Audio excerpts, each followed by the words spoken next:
affecter des objets, les choisir et répartir les personnes. Vous savez que vos objets sont créés dans vos paramétrages car vous avez vu le tutoriel concernant la saisie des objets. Dans mon environnement de travail, vous constatez que je dispose de 4 maisons. Dans le cadre de mes locations et pour chaque maison, j'ai défini que celle-ci peut être louée entièrement ou partiellement, donc à plusieurs groupes en même temps. Lorsque vous créez un dossier, après avoir saisi les données du séjour et du client, il vous faut, dans l'hypothèse où vous avez plusieurs objets à louer, maison, appartement, chambre, gîte ou autre, choisir l'objet que vous souhaitez attribuer à ce dossier. Lorsqu'il s'agit d'un nouveau dossier créé à partir de la liste des dossiers, aucun objet n'est attribué à ce dossier. Par contre, si vous créez un dossier à partir de votre calendrier ou à partir d'une demande de groups.ch, GroupsOffice vous proposera dans cette liste respectivement le premier objet trouvé dans votre sélection ou l'objet choisi par l'internaute sur le site de groups.ch. Partons du cas le plus simple. J'ai un tout nouveau compte GroupsOffice et je dispose ici d'un seul objet à louer. Vous voyez que cet objet ne peut pas être divisé, c'est-à-dire que je ne peux le louer qu'à un groupe à la fois.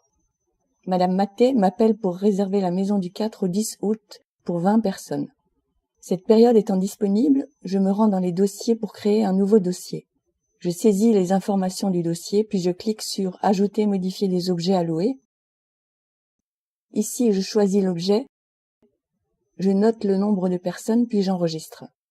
Pour la période du 4 au 10 août, cette maison ne sera plus disponible à la location dès que la réservation aura été confirmée, c'est-à-dire le contrat créé ou enregistré en fonction de vos souhaits dans les paramétrages. Voyons un cas un peu plus complexe, l'affectation et la répartition des personnes d'un dossier à plusieurs objets dans le cas où nous avons plusieurs maisons à gérer qui ne peuvent être louées qu'à un seul groupe à la fois. Comme évoqué précédemment, l'objet devient indisponible dès qu'une réservation ferme a lieu, peu importe le nombre de personnes s'y trouvant à ce moment-là. Madame Duport m'appelle pour me demander une offre pour la période du 16 au 22 juin pour 45 personnes au chalet Petit Prince. Je me rends dans les dossiers pour créer un nouveau dossier et je clique sur « Ajouter, modifier un objet ». Le fait de cliquer sur les cases à cocher ici revient à sélectionner ou désélectionner des objets pour ce dossier. Je vais affecter ces 45 personnes pour ce dossier à mon chalet Petit Prince, mais celui-ci n'apparaît pas dans la liste. Vous constatez d'ailleurs que je ne dispose plus que de 2 objets à louer ici. Le chalet Petit Prince n'apparaît pas car la réservation partielle n'est pas autorisée sur cette maison et Kinberg n'apparaît pas car il est à ce moment-là en réflexion. Si je consulte mon calendrier dans cette même page, je peux vérifier ces informations. Tant que le groupe Red Corner sera présent dans cette maison, je ne peux pas accepter d'autres réservations ici. De même, tant que la maison Kinberg est en réflexion, elle ne me sera pas proposée à la location. Si mon client accepte par contre de changer ses dates et de les remplacer par la période du 9 au 15 juin par exemple, je retrouve mes 4 maisons et je peux valider ma réservation au chalet Petit Prince. Voyons désormais le cas d'une maison dont la réservation partielle est possible. Cette case est cochée dans les paramétrages de l'objet.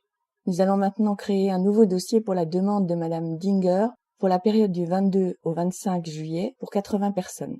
Ajoutons un objet à cette demande. Vous constatez ici que la capacité du Berg Hôtel est grisée.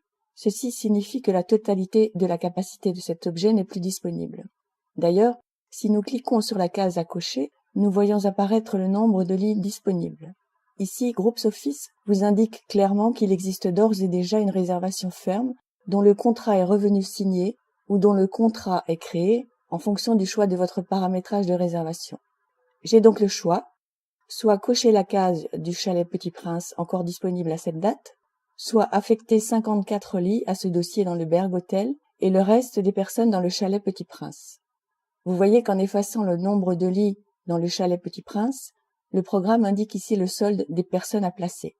Il me suffit donc d'indiquer ce chiffre ici pour obtenir un solde égal à 0. N'oubliez pas qu'il vous faut créer au moins une offre pour voir apparaître ce dossier dans votre calendrier. Rendez-vous dans d'autres tutoriels pour avoir d'autres explications sur GroupsOffice. À bientôt!